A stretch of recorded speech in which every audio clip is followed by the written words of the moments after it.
Hey guys, Kaiju here. Today we're going to be doing a Kaiju review, and today's review is going to be a weird one because this is a monster that is quite bizarre. I don't really know a ton about it, but you know what? It's an experience we're going to get through together. So here is the Kaiju review of the Wind Chime Idiom Monster, or the Wind Chime Idea Monster. This comes from a show that I'm probably going to butcher pronouncing, Tezuki Mikazuki? Something along those lines. I'll throw up the official spelling here, but yeah, this is a show that I believe is from some part of South Asia. I don't know exactly which country. I know it's not Japan. Wrong. Editing King Kaiju here. It is in fact Japan that this show originates from, you dumbass. And the show ran for a couple episodes and was based on the concept of monsters forming from the traumatic past of people. I have absolutely no idea why someone was traumatized by a wind chime bell, but they were, and this is the monster that formed from it. And that is about as much backstory as I know about this guy. So without further ado, I'll get into the detail of this guy. If I bring him up close, you can kind of see that he's divided into a couple sections. You have the fairly humanoid looking torso up here besides the weird chest area, but you have the arms and everything that looks normal. And then you kind of have this almost dress looking area down here that forms into the legs, which look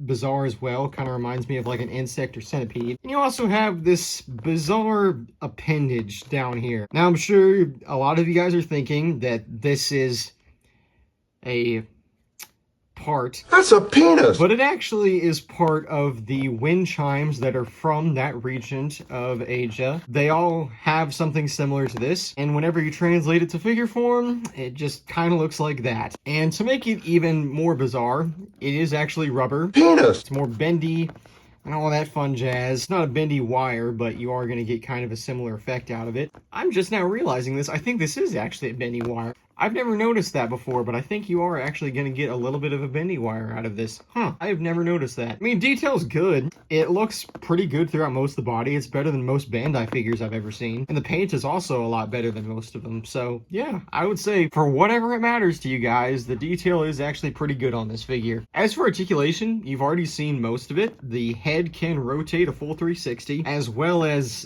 this thing. It can rotate as well, and the bendy wire. And also, the legs are going to be on a circular swivel joint, so if you want to, you can just put them wherever you want to. The arms are unfortunately glue sealed, which I think is a very big shame. They could have easily been, you know, movable, but they are not. They're just kind of still there. 3 points though, nothing terrible. And if I move this guy to the side, we'll compare him to a couple of figures. First off, here is a Godzilla. This is the 2000 Megaguirus one. Now this is already a fairly tall Godzilla figure, about 6.57 inches, which puts this monster probably closer to 8. This guy's gonna dwarf a lot of the figures on your shelf. If you guys did see that recent collection video I did, you might have noticed this guy and been like, huh, that's a pretty big figure, and it is. It's one of the bigger ones in my collection. As for a couple of other weird monsters, here is King Goldross. This guy is absolutely dwarfed by this monster. I feel like this wind chime would kick Goldross's ass, but you know what? That's a battle for a different day. Comparing him to a similarly ugly and kind of weird monster, here is my last review. Megaguirus, which, again, looks like he would absolutely get bodied by this wind chime monster. I think this guy actually does fly as well, so this one would probably be the most realistic